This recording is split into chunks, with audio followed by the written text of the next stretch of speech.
Во студиото на Здраво Македонија, по 9 часот, се дружиме со Љупчо Ристовски, председател на политичката партија Интегра, поетесата Јасмина Јошевска и Владко Павлевски, председател на Танцова спортска федерација.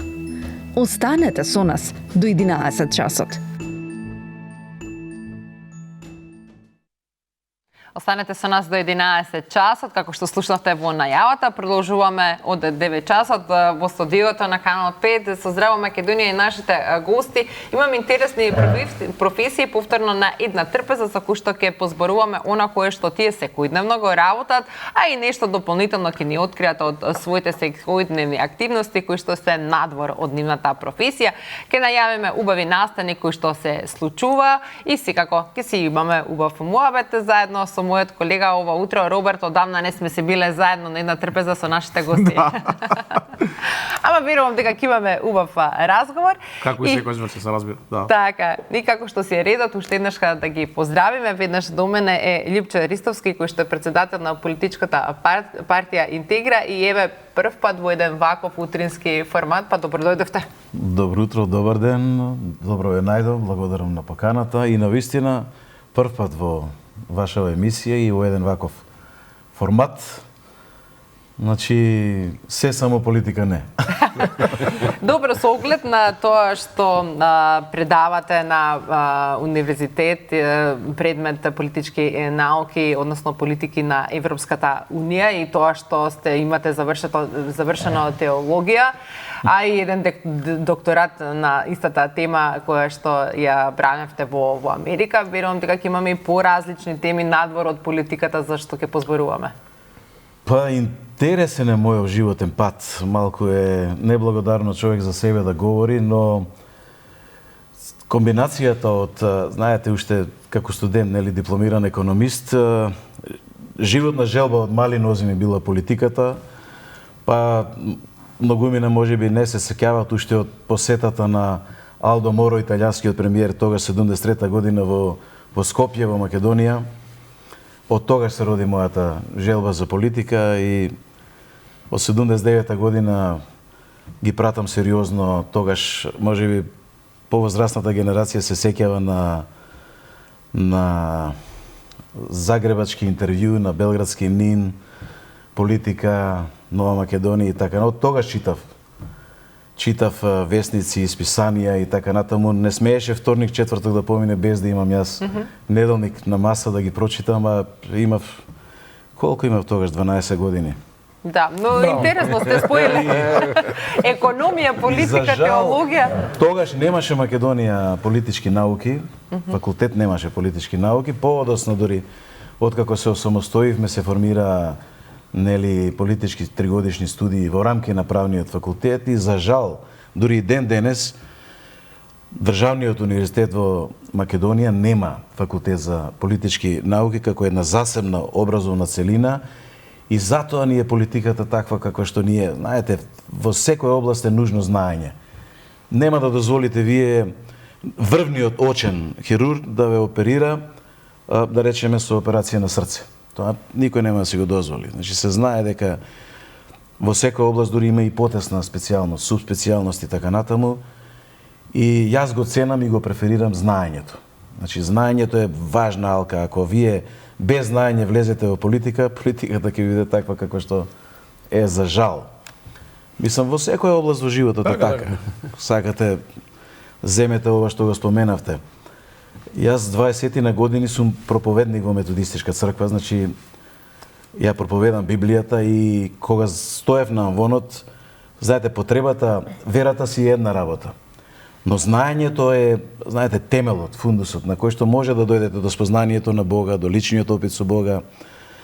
И таа потреба роди да ги завршам докторските студии по теологија во Америка и сум доктор на теологија во суштина, но тоа ми е пасија лична, тоа не ми е професионален ангажман, чисто волонтерски предизвик. И е многу добра комбинација, знаете, животот, да го засновате на вредност, на темели, да знаете на што стоите. И ми се чини дека е многу важно и младава генерација да одбере на какви темели ќе стои, дали на карпа или на песочни основи. И знаете, И во Библијата кога прашува Исус вели чија куќа ќе падне, таа што е на песочна основа или таа што е поставена на карпа. И сите едногласно одговорија дека таа што е на песочни основи.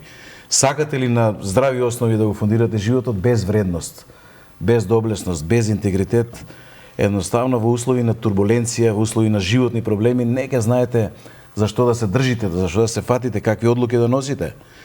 И затоа е многу важно во животот, во ситуација на проблем се гледа кој на каква вредностна основа стои. Сакате политика, сакате бизнис, сакате живот, семејство, дом, брак.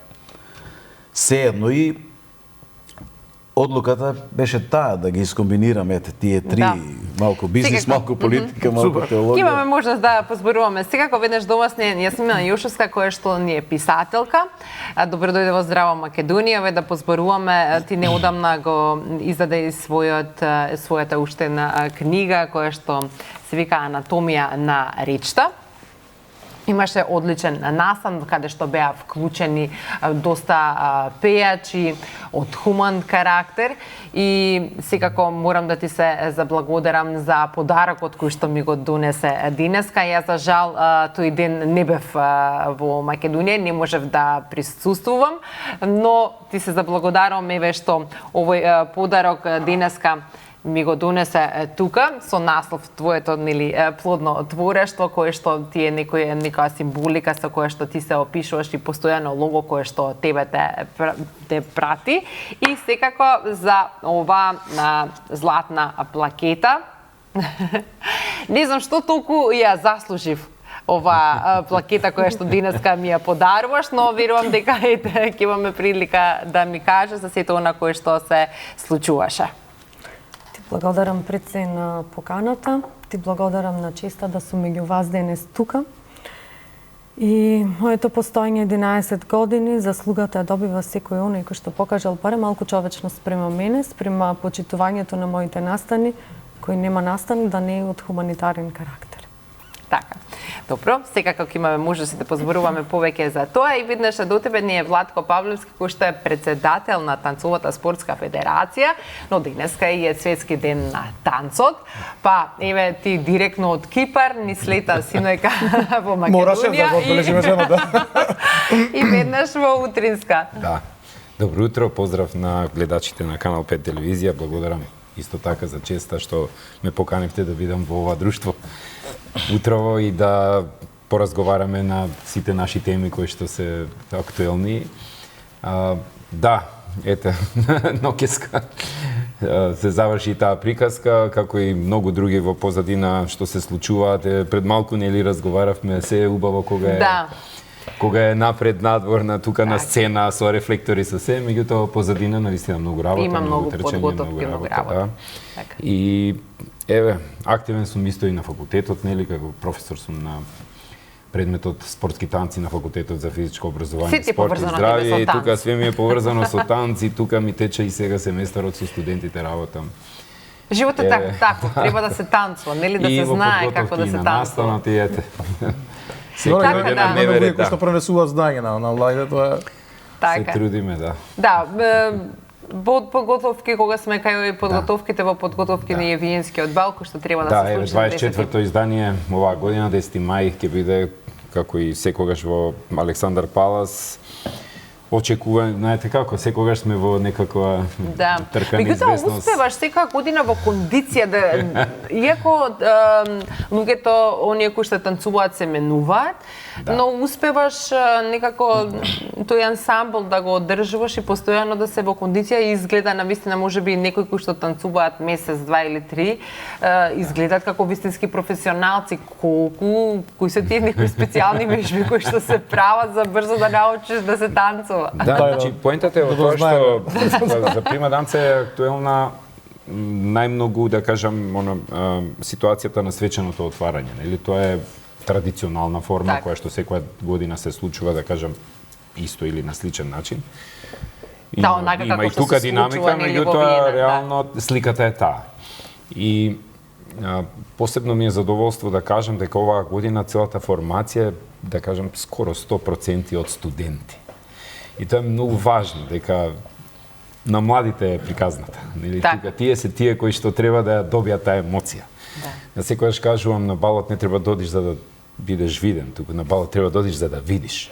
Тоа е многу важно да ја почувствуваш емотивната и културната страна на она што ние го презентираме тој ден. Тоа е австриската култура. И тоа е нешто што веројатно не можат многу луѓе да го доживеат овдека барем, нели? Освен ако патувате таму па влезете во таа шема. Инаку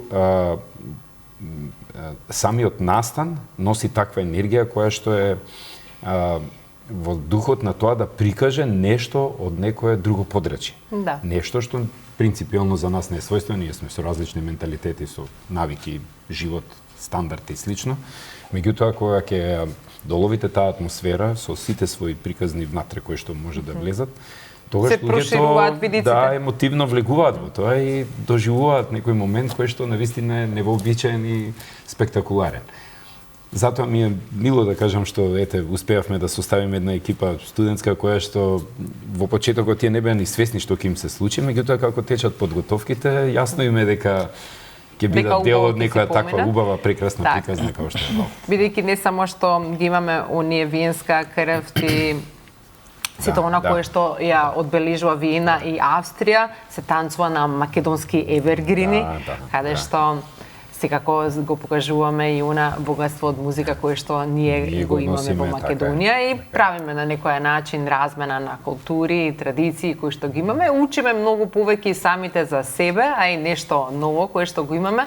Навидум, како што самиот амбасадор Мартин вели, можеби имаме големи разлики, но со многу од луѓето секој пат на крај сите сме луѓе. Наоѓаме и многу сличности кои што ги имаме. Како нашите гости стоат со танцот? Да останат. Тешко. Ама ве случи брзо. А би сакале, мислам, тоа е многу повелете. Отворена покана. Да, јас ми дали си имала можност некој пат еве. Па јас танцувам со зборовите. Така? Така да на мојот роман имам напишано дека животот е танц, смело танцувај низ него, за да можам да те погледнам без страв и да можам да одам напред. Така. Имаш интересен и друг еден наслов поврзано со пијаното во твоите 11 книги, еден роман кој што романот кој што е преведен во англиска верзија, тоа е Остани. Зошто токму тоа е преведен, а не Останатите? Затоа што како роман многу повеќе се чита. Поезијата е нешто што не може секој да ја чита, меѓутоа доволно е што луѓето ми ја купуваат, затоа што секој настан кој што е направен од моја страна е хуманитарен. Так. Значи самото нивно почитување да се земи книга повеќе ме тера да создавам многу повеќе книги. Поезијата ми е многу повеќе добро легната, да речам. Прозата испадна нешто од вистинска приказна на актер од Битола. Можеби е кратка новела, меѓутоа нешто што остана и се уште се чита од 2017. Зошто во англиска верзија? Затоа што мојата желба да се направи нешто повеќе, еден чекор понапред во својата кариера, се оствари. Исто со студенти од педагошкиот факултет во Битола, кои што ми го возможија сето тоа. Така да се надевам еден ден ќе биде одскочна даска и надвор од нашата земја. Надежите сепак постојат, не значи тоа дека може да се случи веднаш, меѓутоа трпеливо доаѓаат работите оно кога треба. Така, првата ваша книга е Долина на солзите. Зошто токму ваков наслов? Затоа што живееме во една земја каде што многу побројни се солзите отколку насмевките. Меѓутоа, јас сум таа личност која на животот му дава розева боја, па го гледа поинаку. Јас сепак сум некој уникатно парче за себе, така ќе се наречам, можеби звучи некако како сам себе си даваш некоја вредност, меѓутоа треба да си дадеш вредност, затоа што доколку не го направиш тоа, сепак некако ќе пропаѓаш надолу. За сите сопки кои што биле поставени, рекле, зошто ти, јас кажав, зошто да не јас. Затоа денес сум онаму каде што сум. Така. Работите ги дочекува, значи со насмевка. Со насмевка и сите удари од чешмата на времето, како што го носи насловот мојата втора книга, каде што сепак во третата, пак клавирот на животот, ги барам сите нови ноти, да ве освежат и да ве задржат за час, да можам да ви го направам денот поубав вашите насмевки мене многу ми значат. Да, навистина секое име на твоја книга има одредено значење. Мене многу исто така ми се допаѓа оваа сликовница која што ја имаш направено за деца, меѓу оние 11 книги кои што ги имаш, и оваа една сликовница која што носи наслов Сандали без пари. Така. Каква сушност символика е ова за децата, дека не треба да ги учиме на материјалното, туку она духовното кое што треба да го градат и како вистински вредности да ги имаат во себе. Самата сликовница носи многу морални пораки кај децата, како не треба да се делат на сиромашни и богати, како треба секој со секого да е другарче, дека љубовта на семејството е најзначајната низ растот на самото дете, колку тоа значи за секој чекор понатаму во самиот развој на детето. Затоа таа книга носи многу морални пораки кои што мислам дека треба секој дете да има во својот дом да ја прочита. Зошто е Сандали без пари? Затоа што некогаш на времето нашите немале секогаш пари, испаднала некоја свадба, па отишле зеле, па ќе ги почекаат. Токму моето детство е отсликано во самата сликовница. Мислам дека пораснав во скромно, но семејство со многу љубов, за кое што и ден денес копнам, тие се во Крушево. Се уште ме носи таа носталгија таму. Моите се нешто што ми го покажа дека таа љубов е толку незаменлива, толку благородна и толку многу ме научија да го вреднувам сето тоа, да морав некако да го покажам дека секој дете заслужува толку топла љубов. Така е, некако порано навистина се знае да се носат работите, па иако и се машко и женско, без разлика, да се носат чизмички или јакничка, или сандали, или се да се едноставно да се земат од поголемиот брат и од сестра. Денеска малку тоа е се сака некако свое, се чувства нели нелагосност и срам доколку се зема од поголемиот брат или од сестра нешто што ќе се сподели, ќе се носи, но еве верувам дека со вакви пораки ќе успеваме малку да се навраќаме на оние вистински вредности. Љупчо, вие бевте првиот македонски граѓанин кој што говорил во Сенатот на Америка на еден посебен настан. Зашто станува збор? Па 2022 година на покана на конзервативниот дел на Америка, да речеме Северна и Јужна Америка, тоа беа христијански конзервативни политички партии, лидери, многу пратеници, многу конгресмени, сенатори. И во една пригода во Сенатот имав пригодно браќање, говорев. Знаете, ние македонците сме малку оптеретени, оптоварени со македонскиот национален стратегиски интерес и знаете, ретка привилегија да во Сенатот на Америка се говори токму за тој македонски национален интерес, да се соголат сите реални ситуации во државата, во однос на екстремизмите на соседите. Знаете, живееме во едно време во кое под сериозна агресија е македонското во државата и нормално секој глас на разум кој што ќе излезе надвор од границите на Македонија, особено во тие моќни центри на меѓународната политичка сцена, на светската сцена, Вашингтон, Лондон, Брисел, значи е многу важен и многу значаен и беше голема привилегија и чест што во присуство на сенатори и конгресмени говорев за Македонија и за македонскиот интерес и тоа е ретко укажана чест.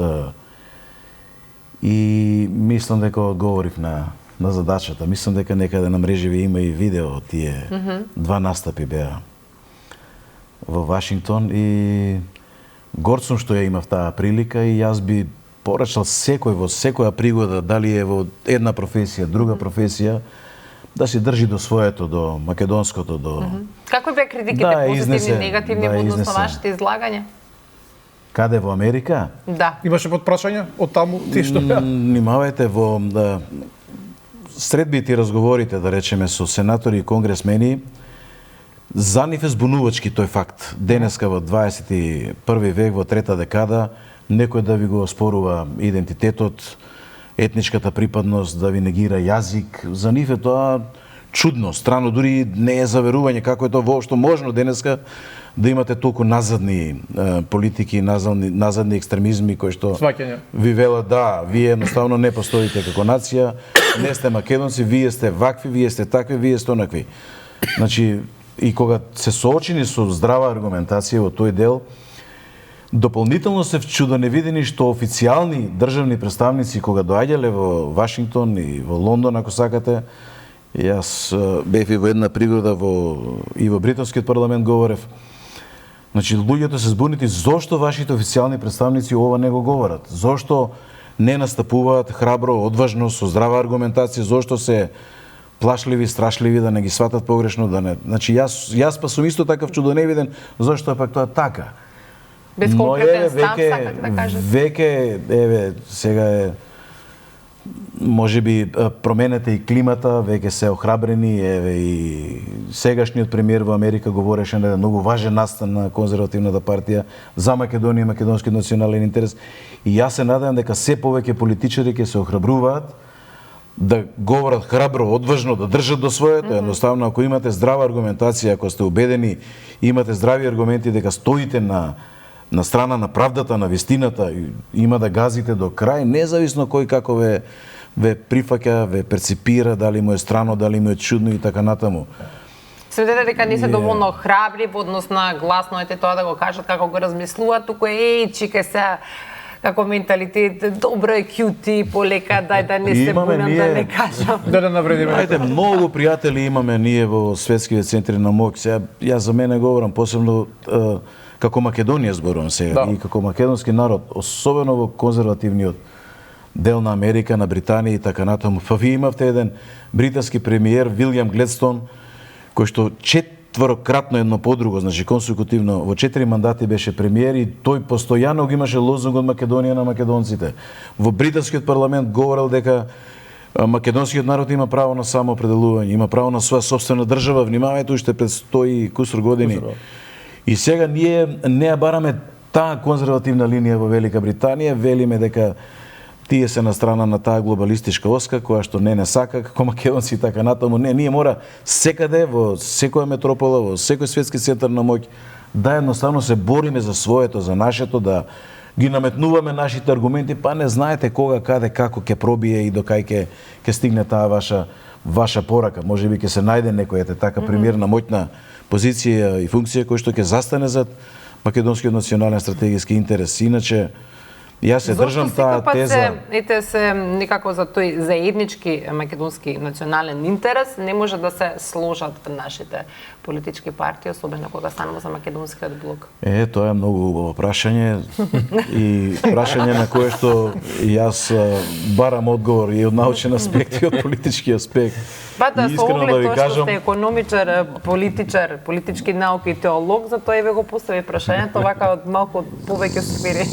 Зошто? Знаете, библиски сеењето раздори помеѓу браќа е една од 7 најомразени работи на Господа. Значи, сеење раздори помеѓу браќа. И Библијата е многу јасна во тој дел, дека секој дом поделен на групи во расправи однатре е осуден на пропагање. Земете брак, земете семејство, земете бизнис колектив, земете што сакате, земете. Брат, сакате и едно општество.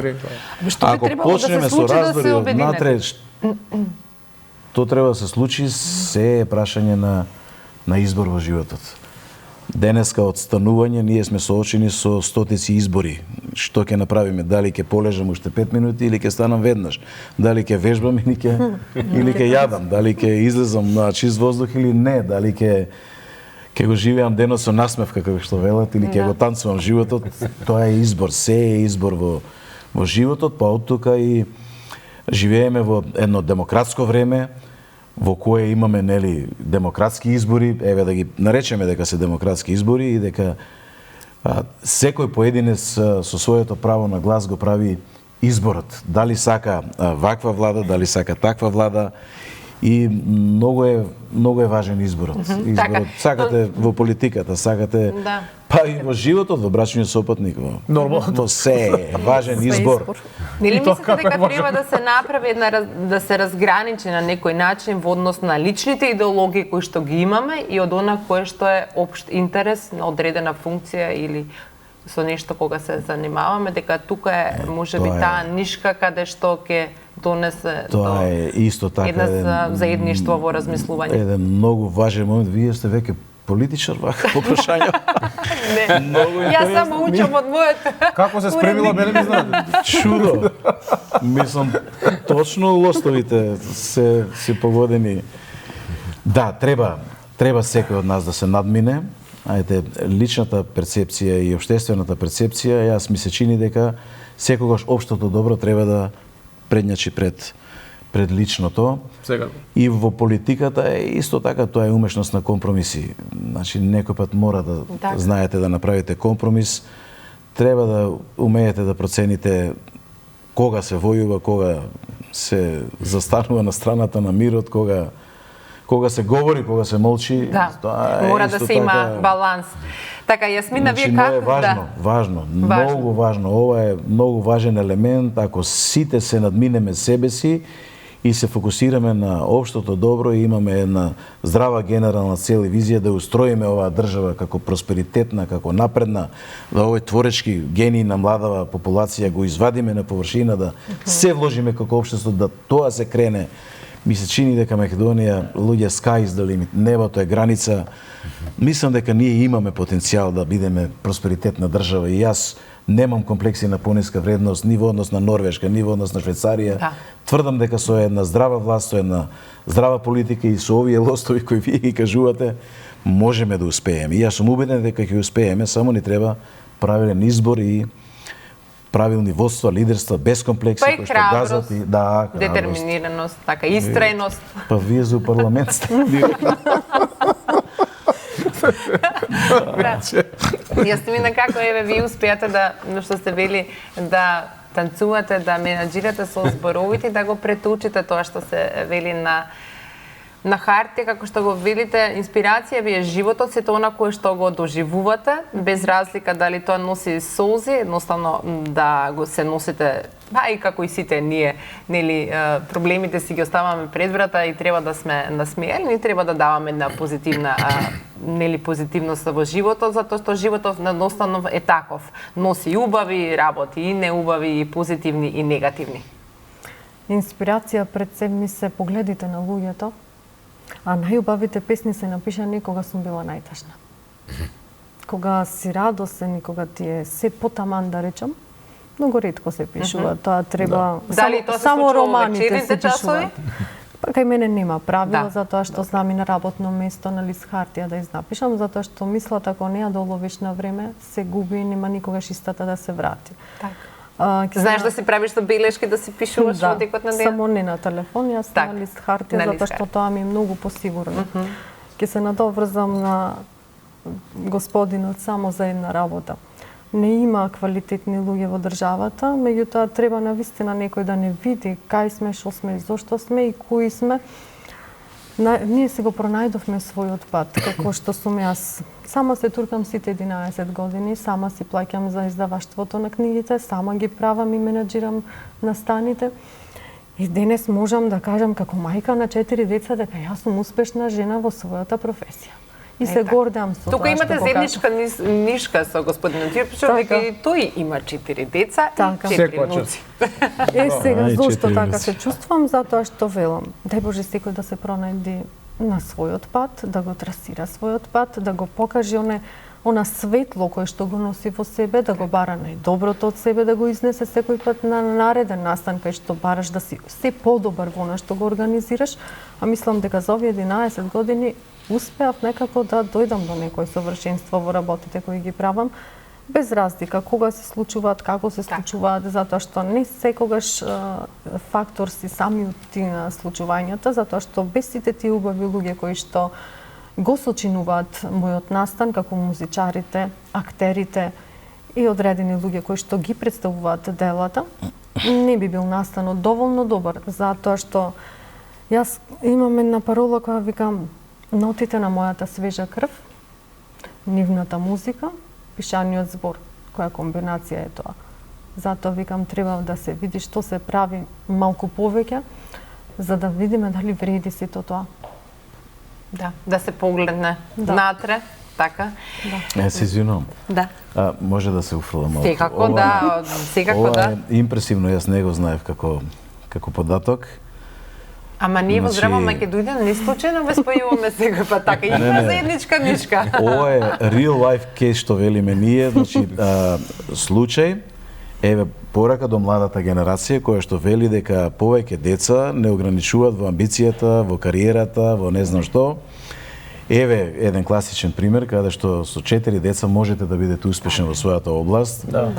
Значи, еве и мојата сопруга која што е патем и специјалист, интернист, лекар и кардиолог специјалист и судски вештак по кардиологија, и судски вештак по интерна медицина, па ми роди 4 деца. Значи не ја спречи во кариерата да оди напред, да оди нормално, тука треба многу одрекување, многу поддршка од супружници и така натаму. Дека тие без деца па се Значи, ние одлучиме да обрнеме сериозно внимание на нашето образование и значи и таа си одеше напред во образованието и во кариерата, нормално. Јас, нели, 3 дипломи, 2 докторати, докторските студии во Америка. Значи не ограничило тоа и родителските обврски со 4 деца, еве сега и 4 внуци. Значи, овој пример е порака до младата генерација, едноставно голем благослов од Господа е многу детно семејство. Апсолутно. И мислам дека тоа е една порака која што треба млади луѓе да едноставно ја примат, ја прифатат. За се има време, ако се сака, нормално треба меѓусебно почитување во домот, треба многу љубов, што рече. Меѓутоа, мислам дека сега повеќе се засегнати од екзистенционални прашања, а не толку од смисол на кариера, дали ќе успеат потоа или дали ќе изгубат во смисол на личниот развој за кариерата, туку дали ќе имаат можност да ги прехранат тие деца. И она прашање кое што нели со економијава која што ни се случува, мислам дека повеќе стравуваат нашите млади од такви, да речеме, размислување да немаат повеќе детно семејство. Страв, да. Е важен економскиот момент, не дека не е важен да им обезбедите, нели, здрава иднина, но во времето во кое што живееме, родителите се потешко може да ги следат амбициите на своите деца. Знаете, со интернетот, со социјалните мрежи, веќе секој дете знае отприлика како изгледа и што значи еден квалитетен живот. И сега тука е важно воспитувањето од родителите и повторно ќе се вратиме, многу важен изборот. Дали ќе се избере лидерство и водство кое што со амбиција ќе се фокусира наместо кон себе си, кон другиот. Тоа е она што го спомнав. Емпатија или емоционална интелигенција која што доправа ќе владее со планетава Земја. Ако ми дозволите една минута, имаме една многу добра илустрација во тој дел. Јас и често пати ја проповедам и во црква и со студентиве сум ја предавал. Еден од најголемите бизнисмени, да речеме, на планетава Земја ги собира менаџерите од цел свет во Њујорк и во салата вели, во овој момент во салава се наоѓа група со најголемиот коефициент на интелигенција на планетава Земја, пошто така сте бирани. И со компанијата успеавме да дојдеме до ова ниво на развој до кое што дојдовме да бидеме меѓу првите неколку компании на планетава Земја. Но вели, вашиот потенцијал и вашиот капацитет со коефициентот на интелигенција до тука. Нито едно скалило погоре нема да отиде компанијата, конкуренцијата ќе не прегази. Од тука влегуваме во нова фаза каде што ќе развиваме емоционалната интелигенција. Значи, од фокусот кон профитот на компанијата ќе се свртиме со фокус кон потрошувачите, кон нивните потреби и сите наши производи сега ќе ги дизајнираме или ќе ги креираме согласно потребите на другиот до вас, согласно потребите на потрошувачите. Значи, оној момент кога човекот ќе завладее емоционалната интелигенција, тоа е онаа Христовата агапе, пожртвована љубов за другиот. во тој момент, мислам, ангажирале и психијатри, и психолози, и теолози, и свештеници и така натаму да работат со нив, да едноставно ја развија таа емпатија на сочувствителноста за маките и страдањата на другиот. И од тука, ако сето ова го пренесете и во политиката, да речеме, јас сонувам да добиеме влада која што во суштина ќе биде подметнато рамо и подадена рака за маките и страдањата на обичниот човек. Ако ние успееме тој ришафал да го направиме во политиката, тој пресврт, таа метаноја за 180 степени, да едноставно се што дише во државава, значи се што има како ресурс држава да го насочи, да го крене овој креативен потенцијал на младава генерација луѓе, тука е целата. Не е Брисел да ви даде грантови или да ви даде ефтини кредити, ниту Вашингтон, никаде. Решението е во нас самите. Секој пат решението во нас самите и секој пат треба да тргнеме од нас самите, а потоа нели и околината ќе се промени. Тука за жал ќе направиме една кратка пауза и повторно продолжуваме со нашите гости во студио.